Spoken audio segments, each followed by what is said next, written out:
بسم اللہ الرحمن الرحیم۔ غزوہ خیبر اس غزوہ کو کہتے ہیں جو 7 ہجری کو مسلمانوں اور یہودیوں کے درمیان لڑی گئی، کیونکہ یہود نے دوسرے عرب قبائل کے ساتھ مل کر مسلمانوں کے خلاف سازش کر کے امن معاہدے کو توڑا تھا۔ خیبر یہودیوں کا مرکز تھا جو مدینہ سے 150 کلومیٹر شمال میں واقع تھا۔ اس جنگ میں 10,000 یہودیوں کا سپہ سالار مرحب نامی تھا، جس کا مقابلہ نبی صلی اللہ علیہ وسلم صرف 1600 مسلمانوں کے ساتھ کر رہے تھے۔ ان کا قلعہ ایک اونچی پہاڑی پر بنا ہوا تھا جس کا دفاع اور دیوار بہت ہی مضبوط تھی۔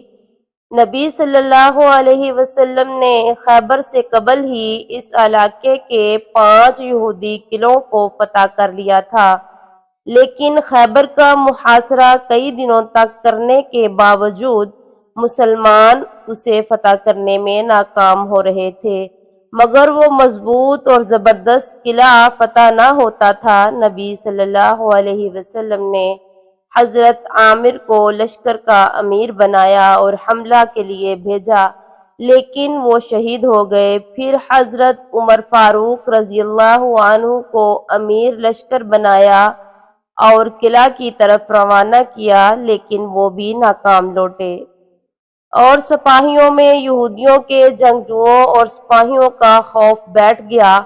رسول اللہ صلی اللہ علیہ وسلم کی طبیعت کچھ ناساز محسوس ہوئی تو آپ آرام کرنے چلے گئے۔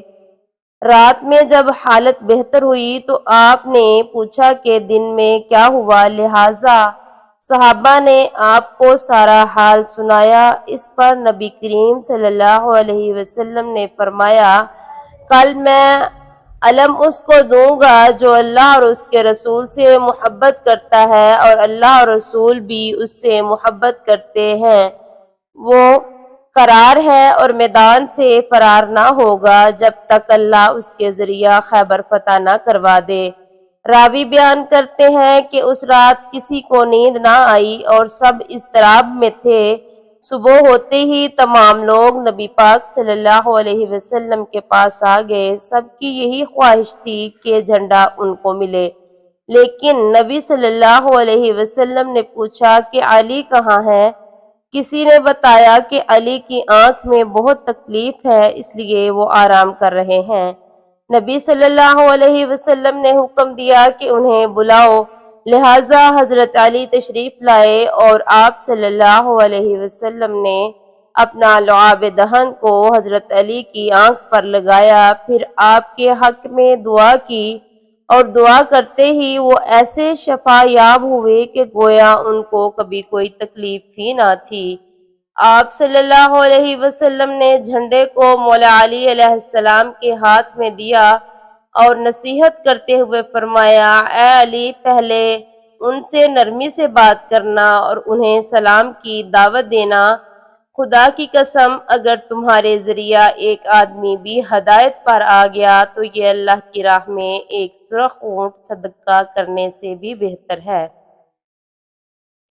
جب مولا علی علیہ السلام لشکر سمیت قلعہ خیبر کے دروازے تک پہنچے تو یہودیوں کی طرف سے مرحب رجس بڑھتا ہوا باہر آیا، تو مسلمانوں کے لشکر کی طرف سے خود مولا علی تشریف لے گئے اور آپ نے پھر یوں پڑھا کہ میں وہ ہوں کہ جس کی ماں نے اس کا نام حیدر یعنی شیر رکھا ہے۔ مرحب نہایت ہی قد آور اور چٹان جیسا وحشی جنگجو تھا، جس کی ہیبت سپاہیوں کے دل و دماغ میں بیٹھی ہوئی تھی، اور یہ مقابلہ نہایت ہی سخت نظر آ رہا تھا، لیکن شیر خدا حضرت علی نے چند ہی ضرب اور ذوالفقار کے زوردار وار سے کچھ ہی لمحوں میں مرحب کا کام تمام کر دیا۔ اس کے بعد اسلامی لشکر نعرہ تکبیر سے گونج اٹھا، لہٰذا یہودی لشکر مسلمانوں پر ٹوٹ پڑے اور گھمسان لڑائی شروع ہو گئی، جس میں مولا کائنات علی ابن طالب کی بہادری اور جرأت مندانہ لڑائی اپنی مثال آپ ہے۔ کچھ ہی دیر بعد خود نبی صلی اللہ علیہ وسلم بھی اپنے ساتھیوں سمیت تشریف لے آئے۔ تب بھی جنگ اپنے عروج پر تھی۔ راوی بیان کرتے ہیں کہ ایک یہودی نے قلعہ کے دروازے کے پاس حضرت علی پر وار کیا، جس سے حضرت علی کی ڈھال گر گئی، لہٰذا آپ نے اپنے بازوؤں کے زور سے قلعہ کے ایک دروازے کو ہی اکھاڑ لیا اور اسے اپنی ڈھال بنا کر لڑنے لگے، یہاں تک کہ قلعہ آپ کے ہاتھوں سے فتح ہوا۔ مختلف روایات کے مطابق بیان کیا جاتا ہے کہ بعد میں 40 صحابہ نے اسے مل کر اٹھایا۔ محققین نے اس دروازے کا وزن 100 من لکھا ہے۔ اس فتح کی وجہ سے شیر خدا حضرت علی کو فاتح خیبر بھی کہا جانے لگا، جو آپ کی شجاعت اور جرأت کی ایک مثال ہے، لہٰذا اللہ تعالیٰ کی طرف سے آپ کو بہترین قوت عطا کی گئی تھی، جسے آپ نے جہاد فی سبیل اللہ میں استعمال کیا اور فتح یاب ہوئے۔